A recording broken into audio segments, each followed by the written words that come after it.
In the Horn of Africa, the issue of sea access is a massive flashpoint, and it's heating up again. Today, we're going to break down an article from ETN News24 that hits back hard against Ethiopia's recent talk about needing a Red Sea port. We're going to unpack their argument slide by slide so you can understand their perspective on this whole thing. Let's get into it. The source we're looking at today opens with this line right here. I mean, it really sets the tone, doesn't it?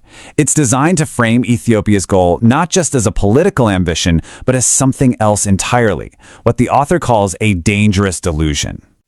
Okay, so let's start with that central idea. We're going to explore exactly why this source argues that Ethiopia's claim isn't just wrong, but actually reckless.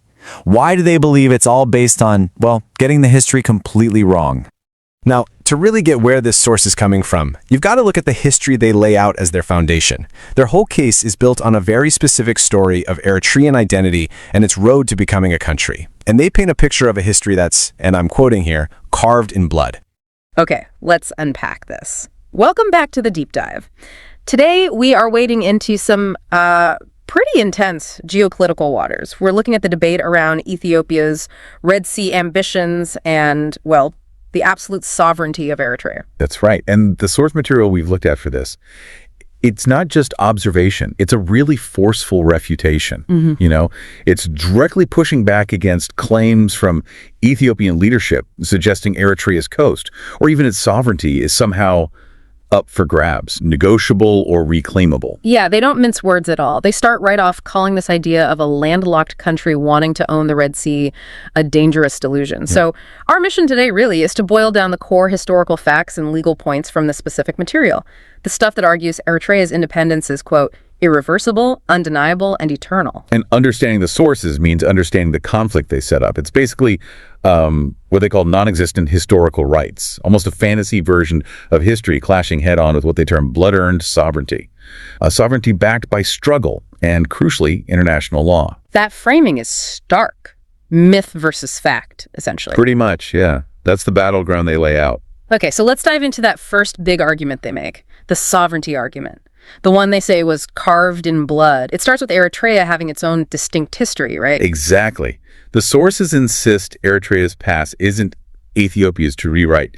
They make a point of going back centuries, highlighting its separate path. Yes, ancient connections exist, like Aksum, but they stress the periods of distinct rule, Ottoman, Egyptian, then becoming a formal Italian colony, and later British administration post-WWII. Why focus so much on those outside rulers, like Italy and Britain? I mean, isn't that colonial history common across Africa? It is common, but the source uses it strategically here. It's to show that Eritrean identity and its territory developed separately from the Ethiopian state structure people think of today. It wasn't just some breakaway province. It was an internationally recognized entity with defined borders, first under Italy, then reinforced by the Allies. That counters the narrative of it just being part of Ethiopia. Gotcha. So that separate path builds towards the real core of their argument, the moral core, maybe, the decades of armed struggle. Right. The sources really lean into this, the cost. 30 years of sacrifice they detail by ordinary people, leading to liberation in 1991. They paint sovereignty not as something granted, but as something earned, generationally, paid for. That emphasis on sacrifice, it leads to the legal validation, doesn't it? This is where you said it gets really interesting. Absolutely. On the legal front, the authors hammer home the 1993 UN-supervised referendum. And that number, you just can't ignore it, 99.8%.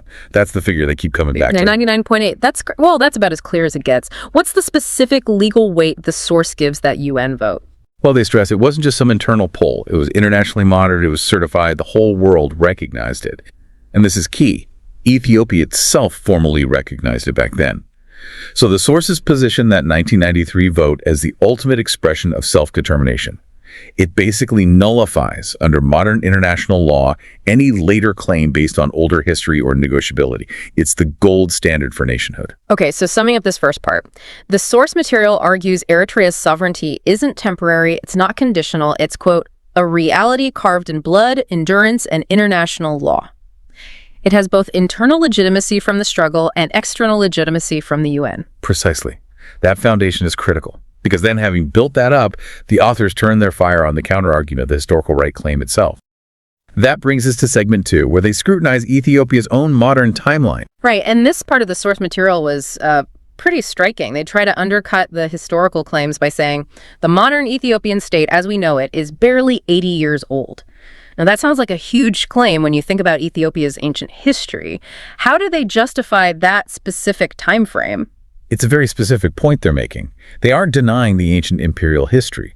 What they are arguing is that the modern nation-state of Ethiopia, with its current borders and geopolitical standing, was largely defined by the Allied powers after World War II. They point to 1945, Haile Selassie's restoration, Ethiopia rejoining the international system. The argument is, a state defined in that context can't really claim ancient ownership over a people with millennia of separate identity. Okay, so it's a critique of using ancient history to justify modern claims, framed around the post-WWII settlement. But the real flashpoint seems to be that 1952 federation with Ethiopia. The source says it was under pressure against the will of its people. But wait, if the UN oversaw the 1993 independence vote, why did it push for what the sources call a forced federation back in 52? What changed internationally? That's the crucial context the sources say is often ignored. They argue the 52 Federation wasn't about self-determination at all. It was pure Cold War geopolitics. Strategic interests, mainly the U.S. wanting to reward Ethiopia and get access to ports. The UN resolution, they claim, imposed the federation even though Eritreans largely wanted independence after the British left. So from the source's perspective, that 1952 arrangement lacked legitimacy from the start. It was an external imposition. And an imposition that barely lasted a decade, right? The sources really detail how Ethiopia then, in their words, illegally annexed Eritrea in 1962.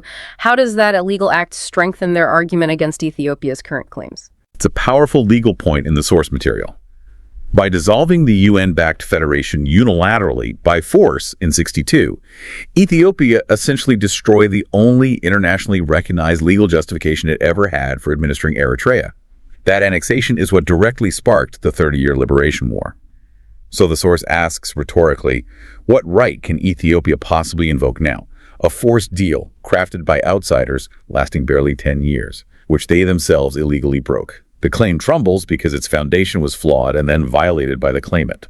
That's quite the framing. So the overall point here seems to be a nation barely 8 decades into its modern form, to use their phrasing, can't logically claim ownership over a people with a much longer distinct identity, especially when the claim rests on a brief, imposed, and ultimately failed arrangement. Exactly. They use Ethiopia's own modern history and actions against the current rhetoric. You connect the dots, and the source is basically saying you cannot build a claim to territory on an arrangement that was both forced on the Eritrean people and illegally dismantled by the very power now making the claim. Okay, let's shift then to segment 3, the broader picture, geopolitics and the Red Sea reality. This is often what seems to be driving the recent rhetoric, right? Access to the sea. And the source material is absolutely adamant here. The Red Sea is not some bargaining chip for Ethiopia's internal goals. How do they define it then? Clearly, as an international waterway, governed by international laws, like the UN Convention on the Law of the Sea, UNCLOS. This inherently rejects any nation, especially a landlocked one, having some unique claim to ownership or forced access. It's like saying because a river flows near your house, you own the ocean it empties into. It doesn't work like that. The Red Sea is a shared resource. And to drive that home, the material lists the other countries involved. It makes it clear this isn't just between Ethiopia and Eritrea.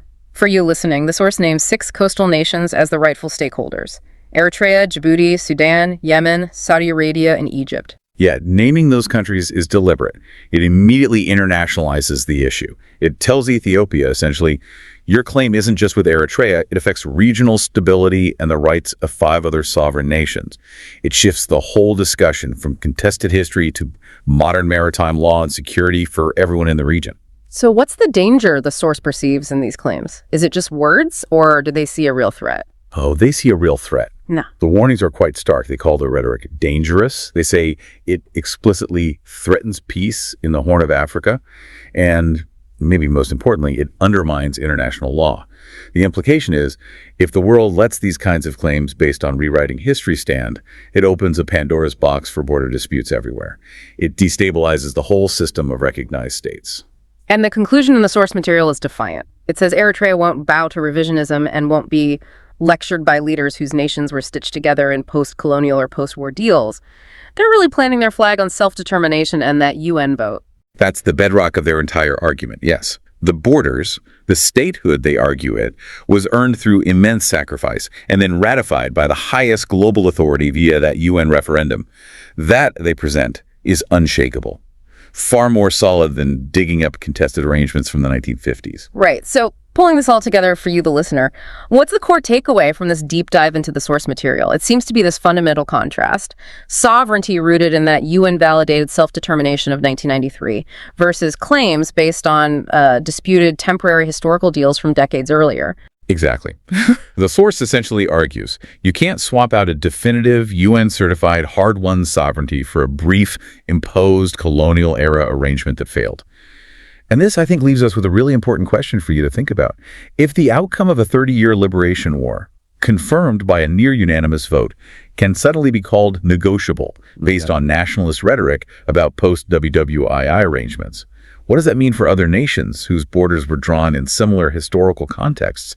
It really makes you question what stability means if recognized borders can be challenged by, well, historical fantasy. A very powerful thought to end on. Thank you for joining us for this deep dive, grappling with the sources around this complex and frankly volatile situation.